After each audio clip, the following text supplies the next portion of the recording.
Tak jsem zpět. Vítejte u dnešního videa, tady Derex. Si nevšimněte, co tady nějaký něco z Lidlu, ale nevím, jak se to jmenuje. A než se kouknout, co se stalo, proč jako Meta přišla o 70 miliard korun. Nechci to pustit. Áno, čítaš názov správne. Meta spláchla vyše 70 miliard dolárov do hajzla v podstate. Zuckerberg, ty vole, klasik. A proč vůbec? Záleží, kde pozeráš zdroje, lebo niekto píše 75, niekto píše skoro 80 miliard, ale je to proste strašne veľa peňazí, ktoré šli proste do faka. Pred nejakým časom, kto si pamätáte, Facebook rebrandol na Metu, to už všetci vieme. Samotný tento rebrand ich stal strašné peniaze, ale čo ich stálo týchto neskutočných 70 miliard sú Meta Horizons, alebo Horizon Worlds, čo bol vlastne pokus Zuckerberga urobiť svet, kde budeme všetci tvoriť, hrať sa, budeme sa expresovať na celú túto platformu a to bude život dvojka. To bude normálne Ready Player One. Meetingy vybavíš v metaverze. Chceš sa hrať? Kámo. Meetingy? Kámo, ta verze je hrozná. Tohle to spláchnu 70 miliard dolarů, jako ty vole. Za takovouhle sračku. Tohle neřešovali ty skiny, co to prdele je. Vybavíš v metaverze. Chceš sa hrajkať, byť kreatívny, malovať, barčo? V metaverze vybavíš. No tak prosím vás pekne, táto celá zábava nejakým spôsobom končí. To je tak úsmevné vidieť veľký korporát padnúť, to je paráda. Nepadá samozrejme, oni ako majú dosť zlové. Ja som si to myslel, že to končí. To je pre nich také, že jedna zlá investícia, vieš. Týždeň dozadu bolo oznamené, že Horizon Worlds, čo je vlastne Meta, pokus o to mať nejaký svoj VR chat, končí. S tým, že vlastne nekončí úplne na 100%, niektoré tie levely a svety, čo tam sú povznikané, budú stále udržované nažive, že si to ľudia môžu skúsiť cez svoje VR zažiť, ale taký ten oficiálny support jednoducho končí. Dokonca Meta vyhodila 1500 zamestnancov, ktorí sa o toto starali. A do toho sú zakomponovaní aj ľudia, tak ty vole, jestli to udělal celý Zuckerberg, tak se s to poseru. Ktorí sa starali o niektoré z hier ako Batman, hej, čo bol teraz, Deadpool a viacej všetkých týchto VR sraničiek, čo môžete zažiť práve napríklad na Queste 3. No ale Dušan, to čo je ty Horizon Worlds? Prečo je to taký veľký deal? Ja vám poviem presne prečo, hoši. Pamätáte si všetky tie cursed images, čo ukazoval Zuckerberg, že budeme všetci v tých metaverzoch mať stredka a on sa fotil takto na tie svoje socky, aby to promoval, čo to je strašné. Kamo, Garry's Mod vyzerá lepšie. Garry's Mod má bližšie k tomu, čo Zuckerberg chcel spraviť. Pravda. Sice jsem nehrál Garry's Mod, ale je pravda, že Garry's Mod má lepší mod. Jakože, teda grafiku, pardon. Před 13 lety to mělo úplně nejlepší, jakože grafiku a tohle to je byla sračka, ty vole. Než Zuckerberg. No, tak táto sranda mala v podstate, ako hovorím, pôsobí ako taký digitálny playground. Môžeš si vytvoriť svet, aký chceš a robiť v ňom, čo chceš. Čo na papieri znie super. Ale ono to malo strašne Ona ještě nahrá o tomhle. Já nevím, jestli je to kopírace nebo ne, ale já nevím. Ostrbatý štart. V prvom rade vyšlo to na začiatku len v Kanade a v USA. To bol nejak rok 2021. To bol taký... Myslím, že jo, nevím. Ten peak COVID. Vtedy ste si mohli zobrať svoj questík a keď ste boli... Jo, vlastně já jsem se ptal na mobilu, přímo na Metě, bro. Jsem se ptal, hele, proč Zuckerberg se ztratil, neboli Meta ztratila 700 miliard jakože dolarů. On to psal v roce 2022, nebo v roce 2021, tak je to jako možný. Po ten koronavirus, nebo co to je. Teda, já vím, co je já jsem si to vždycky pletl, já si to pletu až dnes. Koronavirus, bro. Já nevím, kdy skončila, už myslím, že v roce 2021, že už byla asi skoro rok. Kanada alebo Amerika, tak ste mohli skúsiť nejaké tieto svety, čo nachystala Meta. Tie boli docela slabé a prázdne, bol to iba fakt ako taký spôsob, to ako beta test, ktorý ešte na tú dobu strašne slabo vyzeral. Boli už vtedy VR hry, ktoré vyzerali fakt dobre a keď si videl toto, ja chápem, že to je samostatný headset a mal to poťahať sám, ale to bolo proste strašné, ako vizuálne. Dokonca oni ani nevedeli nakodiť nohy. A nohy mal VRChat. Kedy vyšiel VRChat? VRChat 2014! Čiže vo VRChate ste už mali schopné nohy. What? Mohli ste tam fungovať a nevedela tu robiť kvadrilionová firma ako Facebook, teda Meta. No a tu je rovno ten prvý problém. Ono reálne Metaverse Horizon Worlds bol VRChat len Facebook. Takže vlastne na čo? Pretože VRChat funguje na viacerých platformách. Pokiaľ viem, že je na PlayStation VR, je na Steame, je aj na Mete, môžeš ísť do VRChatu cez Metu, tak na čo by robil Zuckerberg niečo svoje? No a tu je veľmi jasné ukázané, že čo. A viete, čo bude možno jednoduchšie, keď vám to ukážem, hej? Toto je by the way hub, ktorý úplne zmenili, predtým ste mali úplne iný taký ten chill spot, kde si môžete všetko robiť a dávať nastavenia a potom vám dali do Ty vole Horizon. Jaký ty znám nějak to, znám Horizon, takový ty auta, jak tam jezdíš, asi nějaká kopírka nebo kopírace. Já nevím, absolutně. Jestli tady slyšíte to, co tady jí nějaký syrový tyčinky, tak si myslím, že to totálně ASMR. tu toto. Horizon Central, čo je vlastne ten priestor, kde majú byť ľudia. Vidíte tie postavičky, čo tam behajú? To nie sú ľudia, to je nafejkované, aby to pôsobilo, že sú tam ľudia. No a vy ste mali nejakého svojho avatara, ktorého zmenili a vyzerá takto.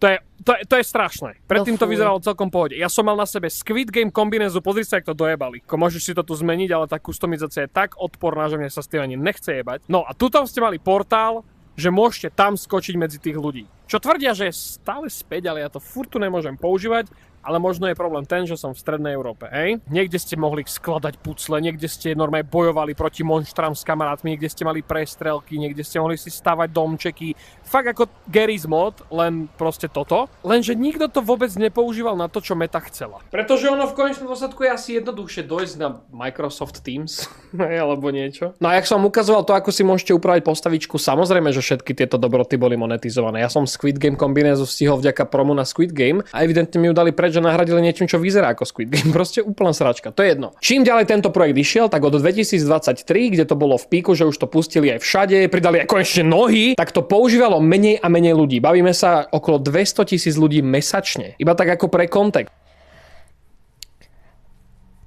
Pardon, já o tom v téhle hře vůbec nevím. 200 000 hráčov teraz má iba PC-čková verzia na Steame Apex Legends, hej? To majú denne.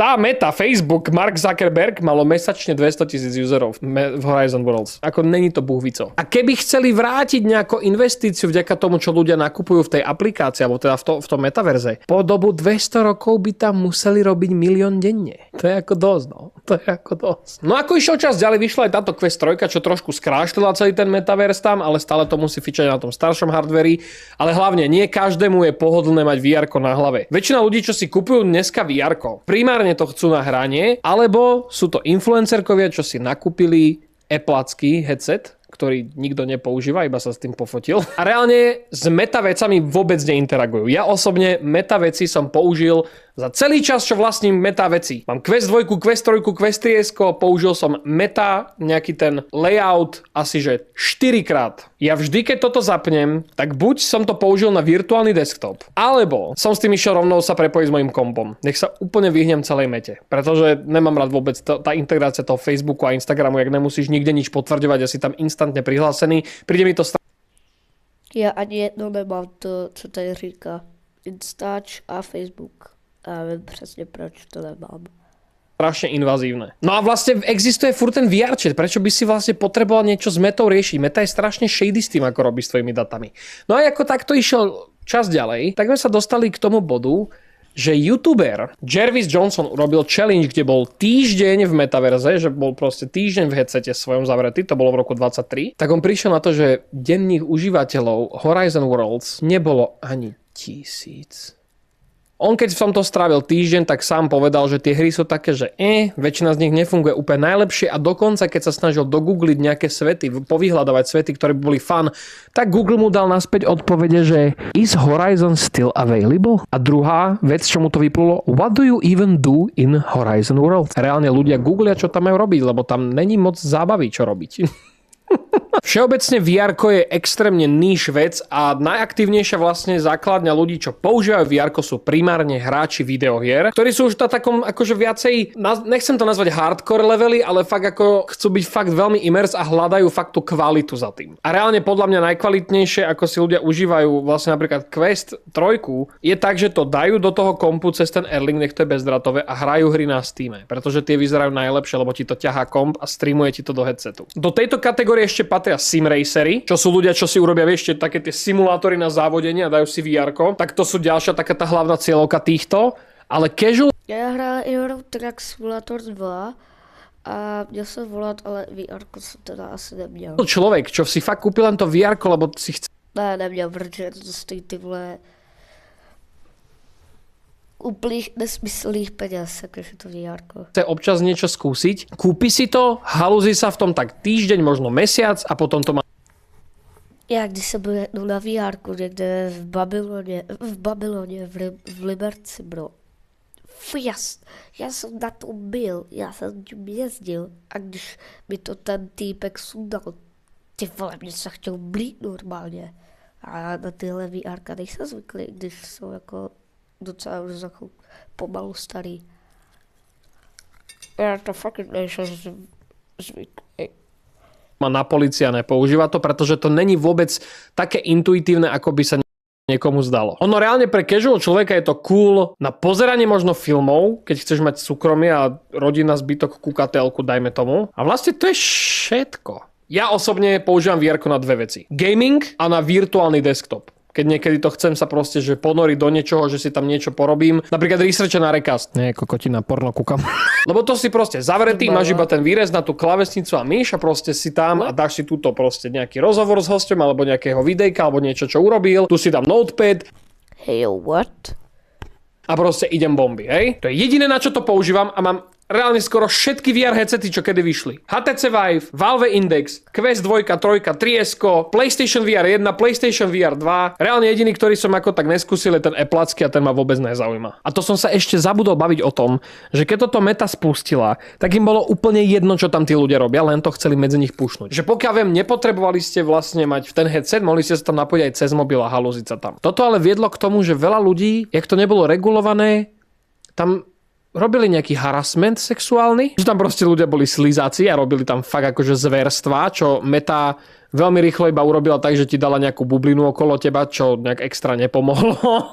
Ale to ako aj nejako trošku značí o tom, čo to bol za produkt, lebo ľudia tam nemali čo robiť a zajebalo im. Hry ako VRChat a tieto záležitosti majú svoje komunity, čo sú tiež oplzle sliské a vedia robiť zverstva, ale vedia si to tam nejako odmoderovať tí ľudia. Vieš, že halus, že v takom niečom ako je Meta.